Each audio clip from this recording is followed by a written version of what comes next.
پاکستان کو بڑی سفارتی کامیابی مل گئی۔ 3 سال کے لیے اقوام متحدہ کی انسانی حقوق کونسل کا ممبر منتخب۔ پاکستان نے 191 میں سے 169 ووٹ حاصل کیے۔ ایشیا پیسفک ریجن میں سب سے زیادہ ووٹ پاکستان کو ملے۔ وزیر خارجہ شاہ محمود قریشی نے پاکستان کا انتخاب بڑی کامیابی قرار دے دیا۔ پروگرام نیا دن سے گفتگو میں حق میں ووٹ دینے والے ممالک کا شکریہ ادا کیا۔ 191 ووٹ کاسٹ ہوتے ہیں اور 169 ووٹ پاکستان کو ملتے ہیں، اور اس میں جو خوشائند بات ہے کہ جو ہمیں ووٹ ملے ہیں اس میں ہر ریجن کی نمائندگی ہے، کوئی ایک مخصوص علاقہ نہیں ہے جس نے ہماری حمایت کی ہو۔ پاکستان کے پاس بھارت کے دہشت گردی میں ملوث ہونے کے ثبوت موجود ہے۔ رو نے چینی قونصلیٹ، پی سی گوادر اور اسٹاک ایکسچینج پر حملہ کروایا۔ مومن خصوصی برائے قومی سلامتی معید یوسف کا بھارتی صحافی کو انٹرویو، کہا اے پی ایس حملے کا ماسٹر مائنڈ حملے کے وقت رو سے رابطے میں تھا۔ شیخ رشید نے معاملہ ایف اے ٹی ایف میں لے جانے کا مشورہ دے دیا۔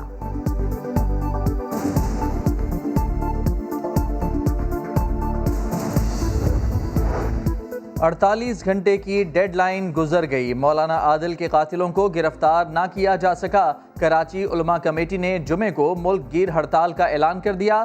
سندھ تاجر اتحاد نے ہڑتال کی حمایت کر دی۔ پولیس نے لاجسٹک سپورٹ فراہم کرنے پر 4 سہولت کاروں کو حراست میں لے لیا۔ ترجمان سندھ حکومت مرتضی وہاب کہتے ہیں ہڑتال کسی مسئلے کا حل نہیں، ورثاء کو انصاف کا یقین دلایا ہے۔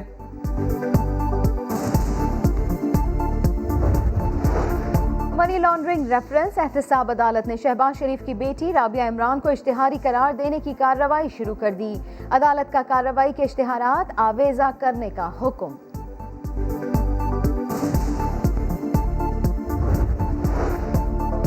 حکومتی ہتھ کنڈوں کے باوجود 16 اکتوبر کا جلسہ نہیں رکے گا۔ خواجہ سعد رفیق کہتے ہیں کریک ڈاؤن کیا تو جلسے سے پہلے جواب آ جائے گا۔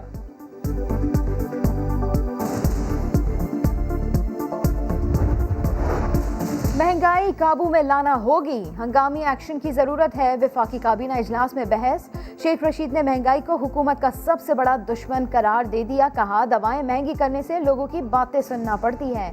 وزیر اعظم نے کہا ساری صورتحال خود مانیٹر کر رہا ہوں، دیکھتے ہیں اب مافیا کیا کرتا ہے۔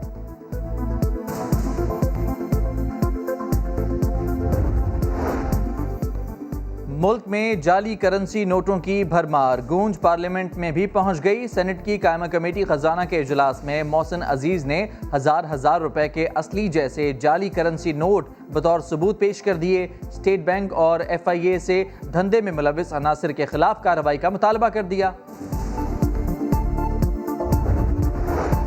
عوام کو معیاری اور مصدقہ خبروں کی فراہمی اہم ہے۔ وزیر اطلاع شبلی فراز کی پریس کانفرنس، کہا پیمرا کی جانب سے میڈیا کو ضابطے میں لانے کے اقدامات کیے گئے ہیں، امید ہے وقت کے ساتھ پیمرا کی کارکردگی مزید بہتر ہوگی۔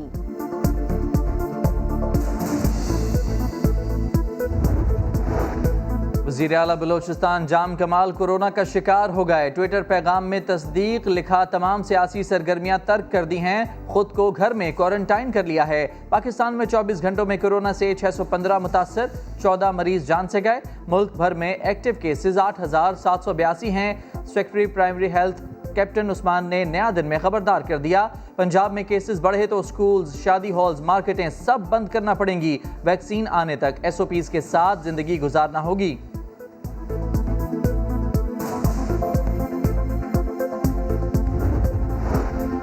دنیا بھر میں کورونا سے متاثر ہونے والوں کی تعداد 3 کروڑ 80 لاکھ سے زائد ہو گئی۔ آدھے متاثرین امریکہ، بھارت اور برازیل سے ہیں۔